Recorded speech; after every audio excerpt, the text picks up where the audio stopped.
Hello, welcome back to Dry Creek Beekeeping. In today's video, I'm going to be explaining the importance of quilt boxes and sugar boards. I'd like to start by thanking BeeCastle for sending me these items. BeeCastle has sponsored me in the past, and I've always been amazed by the quality of their products. All their products are wax dipped and made of high quality wooden materials. The wood is premium cedar, which smells terrific, by the way, and all the joints are precision cut dovetails. Both of these items have a thickened screen mesh, which is stronger and more durable than most other products like this on the market. The candy board is especially solid and provides very strong support for the sugar. It also includes an extra half-inch layer of wood under the mesh to prevent you from getting cuts and provides more room for the bees to move around. Also, all the products are surprisingly affordable despite the high quality. The wax-dipped quilt box is only $63 and the candy board is only $38. Links to these products and the BeeCastle website will be in the description. These products here are extremely useful if you live in an area that has a long winter. Like I, for example, live in the northern Midwest, which has a very, very long winter, almost half the year, and it can be hard keeping hives alive during that time. By using these two products in tandem, you can almost guarantee your hive survival. I'm going to start by explaining how to use the quilt box and what it does, and then I'll move on to the sugar board, and then I'll explain how to use them together. This here is the quilt box. You can see it has a mesh in here, and on the sides are ventilation holes, and then right down here is a entrance hole for bees. So the bees can't actually get into this box here. They can go through this hole here into the hive. So quilt boxes are used to get moisture out of a hive. So what you do is you put wood chips or like thicker sawdust into here, and then as the bees produce moisture throughout the winter, that moisture will go through the mulch or sawdust, and it will eventually leave the hive through these ventilation holes. The reason why this is so useful is that it keeps the moisture from going back down into the hive.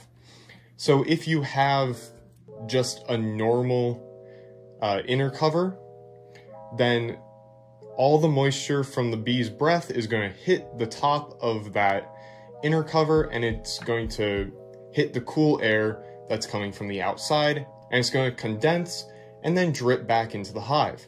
And if the bees get wet, the bees are going to die. So this pretty much completely removes that issue from even being a possibility, and it also insulates the hive so that it stays warmer through the winter. That way the bees can get an earlier start and be less likely to freeze to death. When you fill this hive with either sawdust or mulch, it's up to you how you want to do it, but some recommendations are don't use too thick of mulch or otherwise it won't work very well, and don't use too thin of sawdust or otherwise no air will be able to get through. However, thinner sawdust can work as long as you pretty regularly stir it. You can actually leave quilt boxes on for the entire year if you want to. It is recommended that you take the sawdust out, but you don't have to.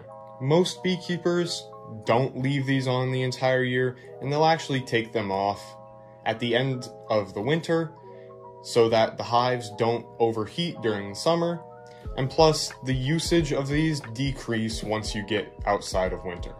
Candy boards are, as the name implies, a board on which you put, well, candy. In this case, it's going to be more specifically a slab of sugar that the bees will feed on throughout the winter. Once again, in this, there is an entrance here for bees to get in and feed, and as I mentioned earlier, it has this extra little bit of wood here that most companies do not provide, which keeps you from cutting your fingers on the mesh and also gives the bees more room to move around under here. There's two ways for getting the candy for the candy boards. One way is just buying it online and then setting it on here for the bees to eat. And then the other way is actually molding it yourself.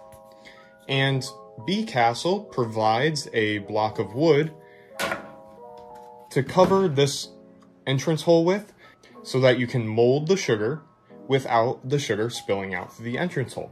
Now, in tandem, these two products work extremely well together. Here in the north, because the winters can be so brutal, we can go months without ever having a possibility at looking at our bees. This system here is the perfect way for having your hive be completely hands-free.